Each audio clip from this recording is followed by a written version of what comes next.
Hello dear aspirants, welcome back to Informer Harun YouTube channel. Dear aspirants, আশা করি তোমরা ভালো আছো এবং তোমাদের প্রিপারেশনও খুব ভালো চলছে। ডিয়ার অ্যাসপিরিয়েন্টস, তোমরা যারা ডাব্লিউবিপি কনস্টেবল 2024 এর জন্য ডেডিকেটেড হয়ে প্রিপারেশন শুরু করে দিয়েছো, তোমাদের জন্য আজকে রয়েছে কমপ্লিট স্টাডি প্ল্যান। আজকে তো আলোচনা করব এই কমপ্লিট স্টাডি প্ল্যান নিয়ে। তোমরা কিভাবে এই এক্সামটাকে খুব ইজিলি ক্র্যাক করতে পারবে সেই নিয়ে আলোচনা করব। এই কমপ্লিট স্টাডি প্ল্যানের মধ্যে প্রথমেই থাকতেছে সিলেবাস, তারপরে হচ্ছে টাইম টেবিল, পড়ার টাইম টেবিল, তারপরে তো আদার্স জিনিস রয়েছে। তো প্রথমে আমরা আগে সিলেবাসটাকে দেখব। সিলেবাসটার কথা যদি বলি, স্টাডি প্ল্যান শুরু করার আগে, বানানোর আগে তোমাদেরকে সিলেবাসটাকে ভালো করে জানতে হবে। সিলেবাসের মধ্যে রয়েছে যেমন arithmetic, reasoning, GK GS, English. এই চারটা টপিককে তোমাদের খুব ভালোভাবে করতে হবে, মানে সিলেবাসটাকে নজরে রাখতে হবে। তো এই চারটা টপিকের মধ্যে যে টপিকগুলো রয়েছে arithmetic, reasoning, GK GS, English, এগুলো খুব ভালোভাবে কনসেপ্টটাকে পড়ে নিতে হবে। কোনো কোচিং ইনস্টিটিউট থেকে বা অনলাইনে ফ্রি ক্লাস থেকে তোমরা কনসেপ্ট নিয়ে নেবে, তারপর খুব ভালোভাবে ডিটেলসে পড়বে। তার জন্য বেস্ট বুক কিছু রাখবে, আর হচ্ছে মক টেস্ট লাগাবে। মক টেস্ট যত পারো তত এই সাবজেক্টগুলোর উপর সেকশনাল মক টেস্ট যত পারো তত লাগাবে।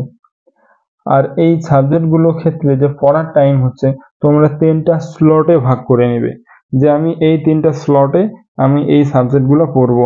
যেমন 6টা থেকে 11:30 অবধি, এর মধ্যে তুমি যে কোনো একটা সাবজেক্টকে, দুটো সাবজেক্টকে রাখলা।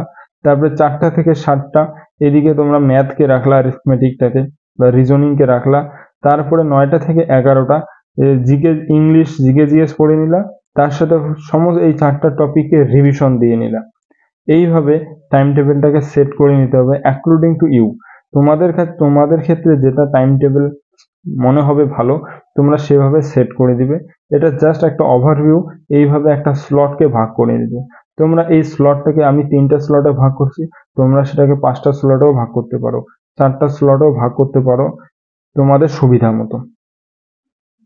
আর হচ্ছে mock test must. Mock test তোমাদেরকে মাস্ট মক টেস্ট দিতেই হবে। মক টেস্ট তোমরা যদি ভালো স্কোর করতে চাও, 75+ পেতে চাও, তো তোমাদেরকে 75+ পেতে এই মক টেস্টে এগিয়ে নিয়ে যাবে। তার সাথে অ্যানালাইসিস।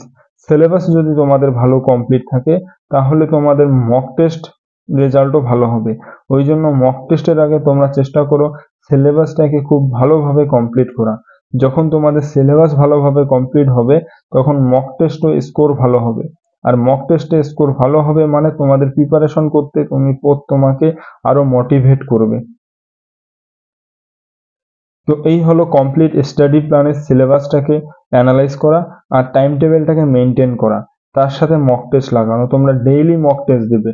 আর ফুল লেন্থ যে মক টেস্টগুলো হয় প্র্যাকটিস সেট, এটি অফলাইনে দিবে উইকলি একবার, সপ্তাহে একবার করে ফুল লেন্থ মক টেস্ট দেবে। আর বাকি যে মক টেস্টগুলো দিবে সেগুলো সব সেকশনাল মক টেস্ট দিবে।